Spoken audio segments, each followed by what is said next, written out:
Hello दोस्तों, स्वागत है आप सभी का आपके अपने यूट्यूब चैनल इजी लर्निंग पर।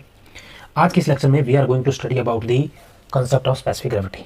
Through this lecture, we'll understand what are the different types of specific gravities, what are their uses, and what are the different formulas that we need to remember while solving the questions. Right? So let's start. So if I talk about the basic need to understand this specific gravity of soil, so you must understand that it is a fundamental property of the soil which will help us to understand composition and characteristics of soil. Specific gravity की help से हम ये पता कर सकते हैं कि soil कौन सी टाइप की है, कौन सी type. What I mean to say from this is कि वो सॉइल सैंडी सॉइल है, सिल्टी सॉइल है, या मिक्स सॉइल है, या ऑर्गेनिक सॉइल है, या इनऑर्गेनिक सॉइल है, या any other type of soil is there. That means by knowing the specific gravity of that sample, we can identify what type of soil we are having, right? Now, if I start with the definition of the soil specific gravity, then let me first tell you that it is represented by, in general, it is represented by symbol G. Then G is basically the ratio of weight of soil of given volume, divided by the weight of equal volume of water. You must understand this definition, what I mean to say here. Weight of soil of given volume. For example, हमने कोई soil जो है side से collect की, let us say its volume is 1 cubic meter. I measure the weight of that soil, right? So I will get the weight of soil here. तो मुझे wait of soil पता लग गया। Now जितनी मैंने volume soil की collect की उतनी ही वॉल्यूम का हमने वाटर कलेक्ट करना है, and whatever the weight of that water is, जो भी वेट होगा, that ratio we will get is specific gravity of soil. So what is important here, that equal volume shall be selected, कि जितनी volume का आपने soil collect की है उतनी ही वॉल्यूम की आपने का जो है आपने वाटर भी कलेक्ट करना है। So there ratio will be equal to specific gravity. और इन लेमैन टर्म्स में अगर मैं आपको स्पेसिफिक ग्रेविटी बताऊं तो ये what is the how much dense it is as compare to water, कि वाटर के कंपेरिजन में इसकी डेंसिटी कितनी है, दैट इज इन सिंपल और short terms the specific gravity. So अगर मैं इसके फॉर्मूले को आगे ड्रॉ करूं, so it is specific gravity.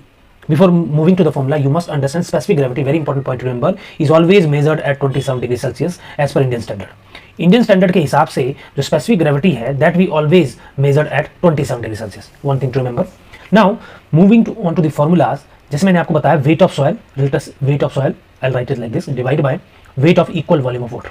ठीक है, अब वॉल्यूम इक्वल है, so if I multiply by volume divide by volume, formula same रहेगा, but just to redraw the और further drive the formula, because equal volume is written here, that means volume will be same in both cases. जितनी volume water की होगी उतनी ही volume जो है वो soil की भी होगी। So can I write this equation as weight of soil divide by volume into total volume also here and divide by weight of water. अगर आपको 6th लेक्चर याद हो जो हमने इससे पहले पढ़ा है, उसमें मैंने आपको यूनिट वेट के बारे में बताया था, it is weight by volume, right? So can I write this equation by using this formula, that G is equal to volume weight of soil divided by volume. It is the unit weight of soil, and same this formula will be unit weight of water.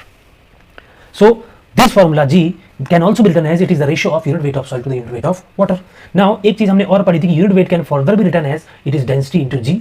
So this equation can be written as density of soil multiply by G, so upon density of water multiply by G. So it is G will cancel, it will be density of water, density of soil divided by density of water. This is another formula to remember, right? So in short, G, that is specific gravity of the soil, is basically equal to the ratio of weight of soil to the weight of equal volume of water. It is also equal to unit weight of soil divided by unit weight of water, which can also be written as density of soil divided by density of water. The very important formula to remember in case of the specific gravity, and it is always measured as per Indian standard at 27 degree centigrade, right? Now when we are talking about the weight of soil, so weight of soil may be different. Sometime in terms of weight of soil, क्या पता हम सिर्फ solid की बात कर रहे हैं, sometime we are talking about the bulk unit weight also. Bulk अगर आपको याद हो, मैंने आपको कल भी बताया था, नेचुरल कंडीशन जिसमें सॉइल भी प्रेजेंट होगा, पोर्स भी प्रेजेंट होंगे, वाटर भी प्रेजेंट होगा along with here. Now moving on, there are two types of specific gravity. दो टाइप की स्पेसिफिक ग्रेविटी हम बात कर रहे हैं, two types of specific gravity, right? One is, very first one is true specific gravity,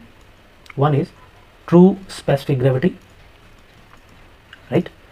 And second one is apparent specific gravity.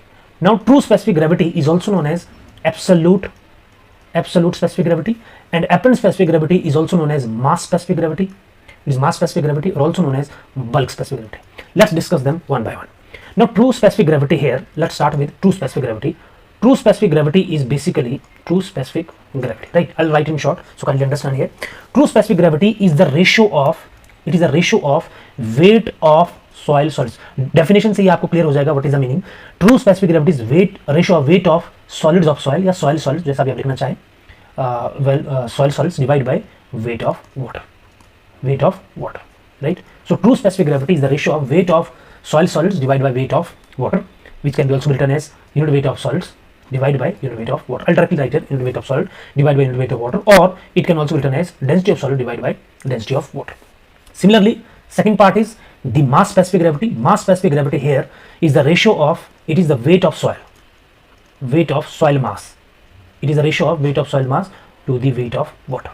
Now आप यहाँ पर दोनों का फर्क देखिए, जो ट्रू स्पेसिफिक ग्रेविटी जिसे हम एब्सोल्यूट स्पेसिफिक ग्रेविटी भी कहते हैं, it is a ratio of weight of soil solids only, मतलब सिर्फ सॉलिड्स की बात हो रही है, बाकी किसी की बात नहीं हो रही है, only soil solids, that means excluding pores और वाटर और एयर, उनको एक्सक्लूड करके जो सॉइल का वॉल्यूम बचता है ओनली ड्राई सिचुएशन में, in that case weight of soil solids divide by weight of water, it is known as the true specific gravity और absolute specific gravity.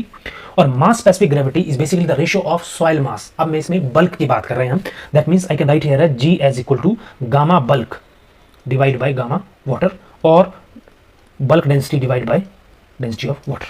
तो यहां पर आप ये चीज याद रखिए कि true specific gravity is related to the unit weight और वेट ऑफ सॉइल सॉइल, सिर्फ ड्राई सॉइल की बात हो रही है, और मास स्पेसिफिक ग्रेविटी जिसे हम बल्क स्पेसिफिक ग्रेविटी भी कहते हैं और एपरेंट स्पेसिफिक ग्रेविटी भी कहते हैं, there we are talking about the entire soil mass as whole, like it will contain solid as well as water or air also. Now अगर आपको कल का लेक्चर याद हो जो हमने पिछली क्लास में पढ़ा था, the order of different types of unit weight. So here we have finished the true specific gravity and the apparent specific gravity. So true specific gravity is related to the unit weight of solid and it is related to unit weight of bulk unit weight, right? In last lecture we have also studied that gamma solid is always greater than bulk unit weight. अगर आपको relation याद नहीं है तो आप kindly lecture number 6 को फिर से एक बार देख लें. Gamma unit weight of solid is always greater than bulk unit weight. So can I right now that true specific gravity is always greater then mass specific gravity. आपने ये relation भी याद रखना है that true specific gravity is greater than the mass specific gravity. Later on in the lectures or coming lecture we'll also study, but I'll write it directly, that is mass specific gravity related to by specific gravity by this relation, that is gm is equal to gm is equal to G upon 1 plus E, where E is the void ratio. ये relation भी one of the important relation that we'll use directly in the formulas. These are the basic definition. अब मैं आपको कुछ important points में बता देता हूँ कि what is the concept of specific gravity for different soil. Now we have two types of soil that we are going to study in the coming lectures. One is fine grained soil, one is fine grained, and one is coarse grained. One is coarse grained soil. Now अगर हमें इनकी specific gravity measure identify करनी हो तो specific gravity of fine aggregates will be always greater than the specific gravity of fine aggregate will be always greater than the specific gravity of coarse aggregate. One thing to remember. Next point is the specific gravity of inorganic soil. Specific gravity of inorganic soil will always be greater than specific gravity of organic soil. Second thing to remember. One point. Second point. जो fine grained soil है उनकी specific gravity हमेशा ज़्यादा होगी as compared to coarse grained soil, और जो inorganic soil है उनकी भी specific gravity ज़्यादा होगी as compared to organic soil. Now कुछ चीज़ें मैं आपको इसमें जो आप याद रख सकते हैं, जनरल जो है कुछ कांस्टेंट वैल्यू होगी. जैसे फॉर एग्जांपल हमारे पास कोई टाइप ऑफ सॉइल है, राइट, और उसकी जनरल जो स्पेसिफिक ग्रेविटी की वैल्यू होगी जो हम डायरेक्टली यूज़ कर सकते हैं. जैसे फॉर एग्जांपल हमारे पास ग्रेवल है, ग्रेवल की स्पेसिफिक ग्रेविटी का ऑर्डर है इट इज़ 2.65 से 2.68 के बीच में वेरी करेगी. सिमिलरली अगर हमारे पास सैंड है then sand will be 2.65 to 2.68, इसकी भी इतनी वेरिएशन होगी, राइट. देन अगर हमारे पास सिल्टी सैंड है, if the sand is silty sand, right, then its specific gravity will be 2.66 to 2.70. Then if we have the inorganic clays, I'll write I here, inorganic clays is there, then we'll have the specific gravity of 2.70 to 2.8. And if we have organic clays की अगर मैं बात करूं then its specific gravity will be 1 to 2 or it may be variable, right. So जैसा मैंने आपको शुरू में कहा था कि specific gravity की अगर हमें पता है, for example हमारे पास specific gravity कोई वैल्यू दी है, तो depending upon the specific gravity different types of soil can be identified. So by knowing specific gravity values we can easily identify what type of soil it is, right. So I hope आपको यहाँ तक समझ आ गया होगा कि specific gravity का basically use क्या है. One thing we must remember, एक चीज़ मैंने आपको पहले ही बताई थी, मैं इसमें फिर इस लेक्चर में फिर से आपको एक्सप्लेन करता हूँ. जो यूनिट वेट ऑफ सॉलिड है it will always be constant. Unit weight of soil जो है it will not change, it will be constant. Now for example अगर जैसे मैंने आपको बताया था स्पेसिफिक ग्रेविटी हम 27 डिग्री सेल्सियस पर मेजर करते हैं. लेट अस से टेम्परेचर जो है वो चेंज हुआ है, अब हम 27 की जगह जो है मान लीजिए किसी और टेम्परेचर, लेट अस से टेम्परेचर T पर हम जो है वो स्पेसिफिक ग्रेविटी मेजर कर रहे हैं. उस केस में क्या फॉर्मूला और क्या इक्वेशन बनेगी अगर स्पेसिफिक ग्रेविटी हमें पता करनी है. So specific gravity basically the formula is, let us say 27 degree specific gravity is weight of soil divided by weight of water. From here we can easily write that unit weight of solid is equal to G of 27, specific gravity at 27 degree multiplied by unit weight of water. Now if we talk about the another temperature, हम किसी और temperature अभी से major कर रहे हैं, तो जैसा कि मैंने बताया unit weight of solid will be always constant and unit weight of water, because unit weight of water will change with the temperature, जैसा कि हमें पता है, राइट। सो यहां से भी gamma solid is equal to, it will be G at any temperature T multiply by unit weight of water at any temperature T. So by equating these equation, G of 27 degree multiply by unit weight of water at 27 degree centigrade, it is equal to specific gravity at any temperature T multiply by unit weight of water at any temperature T. So अगर हमारे पास temperature change हो रहा है, तो अगर हमारे पास बाकी तो अगर हमारे पास ये चीजें पहले ही हमें पता है, if it is given in the question, so we can easily find the specific gravity at change temperature. तो हमें ये चीज जो है वो याद रखनी है। सेकंड केस क्या हो सकता है कि अगर हम, जैसे मैंने आपको बताया, weight of equal volume of water, that is अगर हमारे पास जो लिक्विड है वो हमने चेंज कर दिया है, for example liquid is changed, in that case also we have to use one formula, that is the specific gravity of water, जो हमने अभी यूज किया है, multiply by unit weight of specific gravity of water multiply by unit weight of water, it is equal to specific gravity of the fluid multiply by unit weight of fluid, right. तो ये question भी एक, ये चीजें आपको clear हो जाएगी जब हम अब आगे इसके क्वेश्चन सॉल्व करेंगे, but for now you just remember these equations.